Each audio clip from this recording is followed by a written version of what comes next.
Assalamualaikum warahmatullahi wabarakatuh. Perkenalkan, kami dari kelompok 10 RPLF 081 akan sedikit menjelaskan tentang SRS dan SKPL.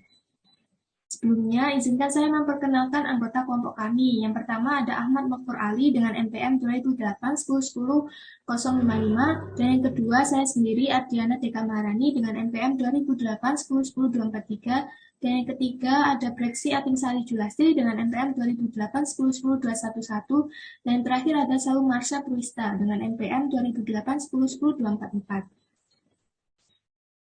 Yang pertama kita akan membahas tentang Software Requirement Specification atau SRS. Di sini ada beberapa topik, yaitu yang pertama definisi SRS, yang kedua deskripsi informasi atau model sistem, yang ketiga deskripsi fungsional, yang keempat validasi persyaratan, yang kelima karakteristik spesifikasi persyaratan perangkat lunak, dan yang terakhir aturan urutan untuk menentukan persyaratan SW. Definisi SRS. SRS merupakan seperangkat properti atau batasan yang dinyatakan secara tepat yang harus dipenuhi oleh sistem perangkat lunak. Dokumen SRS menetapkan batasan pada ruang solusi dari masalah pengembangan sistem perangkat lunak yang berguna. Suatu SRS harus menyantumkan tentang deskripsi dengan lingkungannya atau mencangkup antarmuka untuk perangkat lunak, perangkat keras, komunikasi, dan pemakai. SRS umumnya dikembangkan bersama oleh calon pengguna dan para pengembang sistem atau perangkat lunak. Dokumen SRS bisa dianggap sebagai dokumentasi perjanjian tertulis yang mencakup detail aplikasi yang dikerjakan. Sebagaimana dokumen-dokumen lain yang berisikan penjelasan detail mengenai hal yang akan dikerjakan, dokumen SRS juga dapat membantu pihak ketiga memperkirakan biaya dan waktu pengerjaan. Dokumen ini juga dapat membantu kepada developer dari pihak ketiga untuk menentukan teknologi yang diperlukan untuk menyelesaikan pekerjaan. Dokumen SRS harus memiliki informasi yang cukup detail untuk pihak ketiga selaku pengembang atau developer software.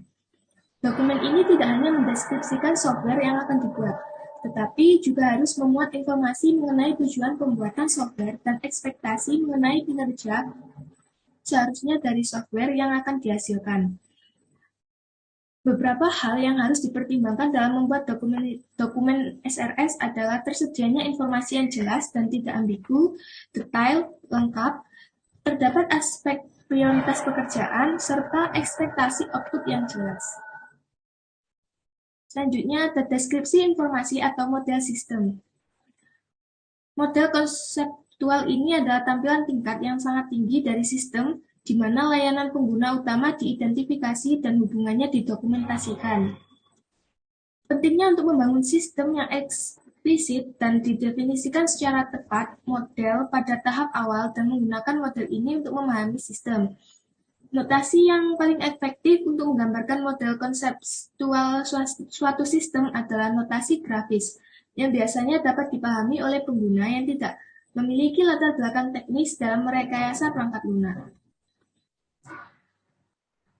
Deskripsi fungsional. Yang pertama, ada persyaratan sistem fungsional adalah layanan sistem yang diharapkan oleh pengguna sistem. Dua, analis harus menghindari pengenalan konsep implementasi di bagian ini. Tiga, pada prinsipnya, persyaratan fungsional harus lengkap dan konsisten. Empat, kelengkapan berarti bahwa semua layanan yang dibutuhkan pengguna ditentukan. Yang kelima, konsistensi berarti bahwa tidak ada satu definisi persyaratan yang harus bertentangan dengan yang lain. Ada 3 cara untuk mengekspresikan kebutuhan fungsional suatu sistem. Yang pertama dalam bahasa alami, 2 dalam bahasa terstruktur atau terformat yang memiliki beberapa aturan tetapi tidak memiliki spesifikasi sintaksis atau semantik yang ketat. Dan yang ketiga, dalam bahasa spesifikasi formal dengan sintaks dan semantik yang didefinisikan secara ketat. Selanjutnya akan dijelaskan oleh rekan saya.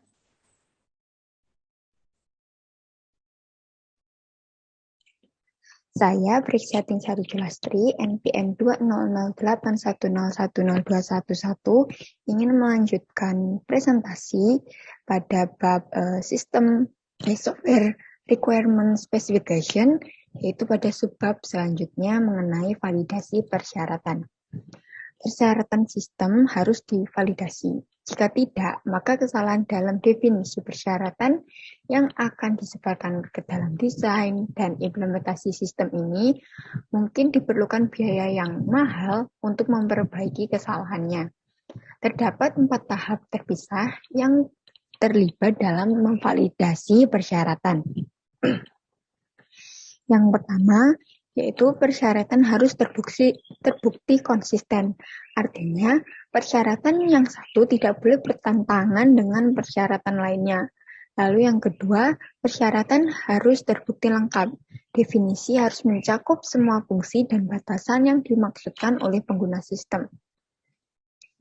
Selanjutnya yang ketiga, persyaratan harus terbukti realistis. Persyaratan harus dapat direalisasikan dengan hardware maupun software yang ada. Lalu yang keempat, kebutuhan pengguna harus terbukti valid. Seorang pengguna mungkin berpikir bahwa suatu sistem diperlukan untuk melakukan fungsi-fungsi tertentu, tetapi pemikiran dan analisis lebih lanjut dapat mengidentifikasi fungsi tambahan atau yang berbeda yang mungkin diperlukan oleh sistem. Tinjauan persyaratan adalah cara yang paling efektif untuk memvalidasi persyaratan. Selama peninjauan, persyaratan dipelajari dan dipertimbangkan oleh pengguna maupun developernya. Selanjutnya yaitu karakteristik spesifikasi persyaratan perangkat lunak atau karakteristik SRS. Yang pertama yaitu unambiguous atau jelas. Setiap persyaratan hanya memiliki satu interpretasi. Setiap karakteristik produk akhir dijelaskan menggunakan satu istilah unik. Lalu glosarium harus digunakan ketika istilah yang digunakan dalam konteks tertentu dapat memiliki banyak arti. Selanjutnya yang kedua yaitu komplit atau lengkap. SRS yang lengkap harus memiliki kualitas sebagai berikut. Pencantuman semua persyaratan penting, definisi tanggapan perangkat lunak untuk semua kelas input yang dapat direalisasikan, kesesuaian dengan standar apapun yang berlaku untuknya, pelabelan dan referensi lengkap dari semua tabel dan diagram, dan definisi semua istilah. Yang ketiga yaitu verifiable atau dapat diverifikasi. Setiap persyaratan harus dapat diverifikasi. Harus ada beberapa proses hemat biaya yang terbatas yang dengannya seseorang atau mesin dapat memeriksa apakah perangkat lunak tersebut memenuhi persyaratan. Jadi suatu sistem itu dapat diperiksa. Lalu yang keempat yaitu konsisten. Tidak ada serangkaian persyaratan individu yang dijelaskan dalam SRS yang boleh bertentangan. Jadi semua persyaratannya tidak boleh bertentangan antara satu dengan yang lain. Jenis masalah yang mungkin terjadi yaitu dua atau lebih persyaratan menggambarkan objek yang digambarkan dalam objek dunia nyata yang sama, tetapi dalam istilah yang berbeda. Lalu ada karakteristik tertentu dari objek dunia nyata yang mungkin bertentangan.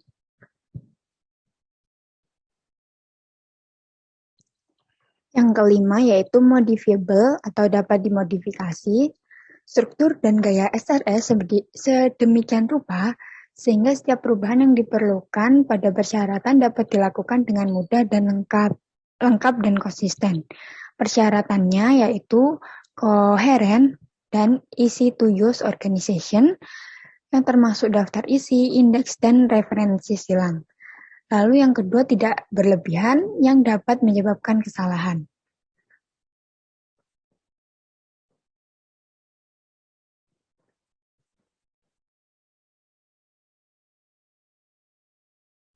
Yang keenam yaitu traceable atau dapat dilacak. Asal-usul setiap persyaratan harus jelas.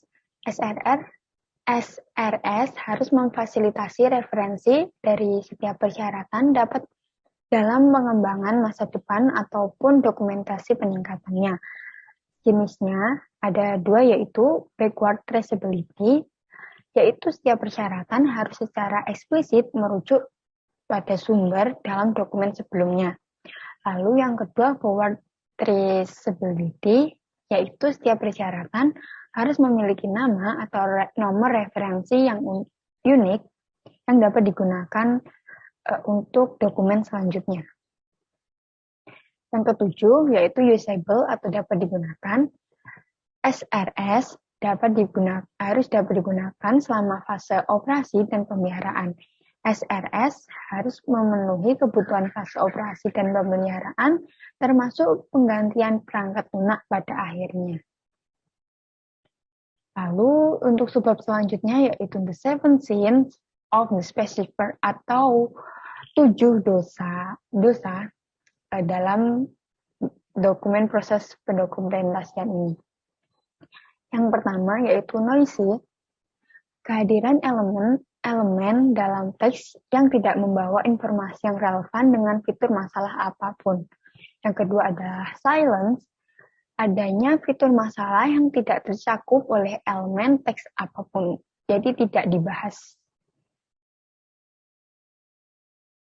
Yang ketiga yaitu overspecification, kehadiran elemen dalam teks yang tidak sesuai dengan fitur masalah, tetapi fitur solusi yang mungkin. Ini biasanya ditemukan dalam persyaratan yang ditulis oleh programmer. Namun, keputusan implementasi yang diambil terlalu dini dapat menjadi salah dan fitur masalah penting dapat diabaikan. Lalu yang keempat yaitu contradiction atau kontradiksi, dua atau lebih elemen yang mendefinisikan fitur sistem dengan cara yang kompatibel atau berbeda. Yang kelima ada ambiguitas, sebuah elemen yang memungkinkan untuk menafsirkan fitur masalah setidaknya dalam dua cara yang berbeda. Lalu yang keenam ada forward reference atau referensi ke depan secara implisit, penggunaan konsep yang belum muncul sebelum definisi konsep yang tepat tanpa peringatan khusus kepada pembaca. Inilah sebabnya mengapa glosarium sangat penting. Jadi, yang menggunakan referensi yang belum ada. Lalu yang ketujuh ini, wasteful thinking, yaitu elemen dalam spesifikasi yang mendefinisikan suatu fitur masalah yang tidak realistis untuk diimplementasikan pada sistem. Oke, sekian bagian dari saya, akan dilanjutkan oleh teman saya berikutnya. Terima kasih. Sekarang kita akan masuk ke materi SKPL. Yang pertama ada definisi SKPL. Dokumen spesifikasi kebutuhan perangkat lunak atau SKPL adalah dokumentasi spesifikasi kebutuhan perangkat lunak yang akan dikembangkan. Dokumen ini digunakan oleh pengembang perangkat lunak sebagai acuan teknis pengembangan perangkat lunak pada tahap selanjutnya.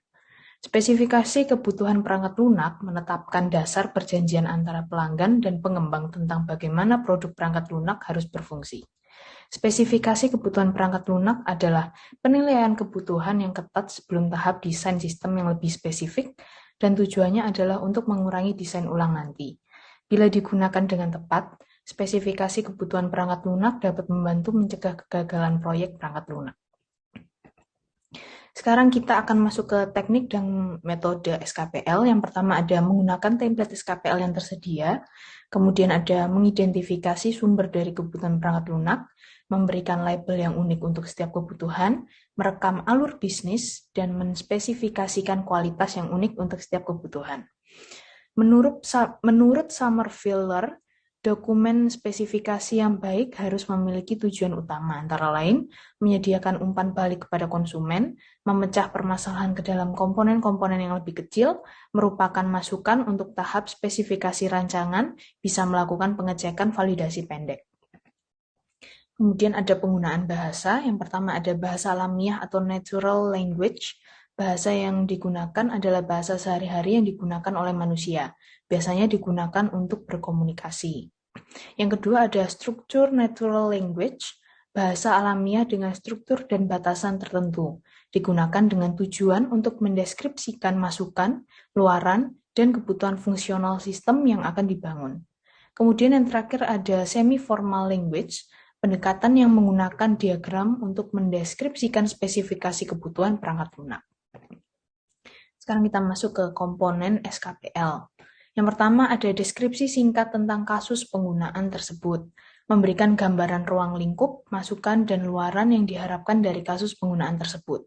Yang kedua ada mendefinisikan alur normal kejadian dari kasus penggunaan. Mendefinisikan bagaimana dan kapan suatu kasus penggunaan dimulai dan berakhir, atau termasuk aktor mana yang menginisialisasi kasus penggunaan tersebut. Yang ketiga ada kejadian eksepsional. Mendefinisikan setiap kejadian eksepsional yang dapat terjadi dan menyebabkan tujuan dari aktor tidak tercapai. Yang keempat ada prakondisi atau precondition, mendefinisikan kondisi awal yang harus terpenuhi sebelum kasus pengguna dimulai.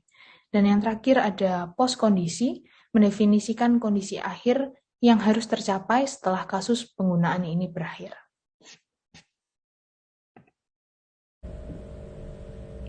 Nah, baik, selanjutnya yaitu karakteristik SKPL yang baik. Nah, SKPL yang baik memiliki beberapa karakteristik. Yang pertama yaitu sesuai dengan kebutuhan perangkat lunak. Yang kedua yaitu tidak ambigu, kemudian mencakup seluruh kebutuhan perangkat lunak, kemudian sistematis, selanjutnya yaitu dapat diverifikasi, kemudian dapat dimodifikasi, dapat ditelusuri kembali atau traceability, dan dapat dipahami dengan baik oleh pengembang. Nah, selanjutnya yaitu ada template dokumen SKPL. Nah, format SKPL meliputi yang pertama pendahuluan, kedua deskripsi umum perangkat lunak, kemudian deskripsi rinci kebutuhan. Nah, pada bab pendahuluan ada tujuan, kemudian lingkup masalah, definisi, akronim dan singkatan, referensi, deskripsi umum, dan dokumen. Nah, di deskripsi umum perangkat lunak ada submateri atau subbab mengenai deskripsi umum sistem, fungsi produk, karakteristik pengguna, batasan-batasan, asumsi, dan kebergantungan. Nah, yang terakhir atau yang ketiga pada deskripsi rincian kebutuhan terdapat beberapa subbab meliputi kebutuhan antarmuka eksternal, kebutuhan fungsional, deskripsi data, kebutuhan non-fungsional, atribut kualitas perangkat lunak, dan kebutuhan lainnya. Nah, berikutnya yaitu pihak yang terlibat dalam pembuatan SKPL. Nah, pihak-pihak yang terlibat dalam pembuatan SKPL antara lain yang pertama yaitu pemakai atau user yang mengoperasikan atau menggunakan produk final dari perangkat lunak yang dibuat. Yang kedua yaitu klien. Nah, klien ini adalah orang atau perusahaan yang mau membuat sistem atau yang menentukan. Yang ketiga yaitu sistem analis atau sistem engineer yang biasanya melakukan kontak teknik pertama dengan klien. Nah, bertugas menganalisis persoalan, menerima requirement, dan menulis requirement. Nah, selanjutnya ada software engineer. Nah, tugasnya yaitu bekerja setelah pembuatan perangkat lunak dibuat. Bekerja dengan sistem engineer berdasarkan SRS. Nah, kemudian ada programmer. Programmer ini menerima spesifikasi perencanaan perangkat lunak. Nah, membuat kode dalam bentuk modul dan menguji dengan memeriksa tes modul. Nah, yang keenam test integration group. Nah, ini kumpulan orang yang melakukan tes dan mengintegrasikan modul. Nah, selanjutnya yang ketujuh yaitu maintenance group. Nah, tugasnya memantau dan merawat performasi sistem perangkat lunak yang dibuat selama pelaksanaan dan pada saat modifikasi muncul atau pada saat 80% dari pekerjaan. Nah, yang kedelapan yaitu technical support. Nah, orang-orang yang mengembangkan atau mengembangkan perangkat lunak termasuk konsultan atau yang mempunyai kepandaian lebih tinggi. Nah, yang terakhir adalah staff dan clerical work atau yang bertugas mengetik dan memasukkan data dan dokumen, membuat dokumen. Nah, mungkin sekian penjelasan SRS dan SKPL dari kelompok kami. Saya tutup. Wassalamualaikum warahmatullahi wabarakatuh.